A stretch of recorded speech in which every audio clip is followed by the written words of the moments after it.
Voici une recette de buns qui vous permettra de réaliser des vrais hamburgers maison. C'est une recette très simple. On se munit d'un robot et on y ajoutera les ingrédients un à un, puis on laissera reposer la pâte pendant au moins 1h30. On commence par dissoudre notre levure de boulanger avec le lait tiède. Dans le bol du robot, on dispose d'abord les ingrédients secs, donc la farine, et l'équivalent d'une cuillère à café de sel. On va faire un puits dans lequel on va mettre maintenant les ingrédients liquides, c'est-à-dire l'œuf, le lait avec la levure diluée dedans et de l'eau. On va aussi terminer avec le beurre coupé en morceaux. On va maintenant pétrir notre pâte au crochet pendant environ 2 minutes à vitesse douce pour amalgamer progressivement la farine jusqu'à obtenir une boule de pâte homogène.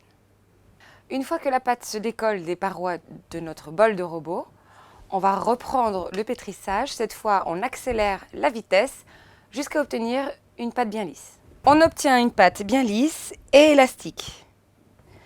On va la réserver maintenant dans un saladier que l'on va légèrement huiler et on va verser notre pâte dedans. On la réserve à présent avec un torchon humide dessus pendant 1h30 à température ambiante. Lorsque la pâte a bien levé, on va pouvoir la diviser en environ 10 buns. Pour cela, on farine le plan de travail. On va y verser la pâte. Donc, grâce à l'huile d'olive, elle se décolle facilement. Maintenant, on va la couper en 10 parts égales. Une fois qu'on a divisé la pâte, on va former des boules avec la paume de la main. Puis on dispose les boules sur une plaque avec du papier sulfurisé. On reprend notre torchon humide et on les laisse pousser à nouveau 5 à 10 minutes.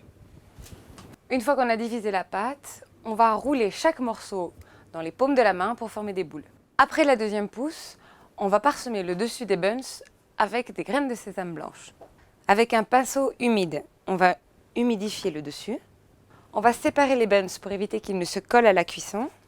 On ajoute les graines de sésame.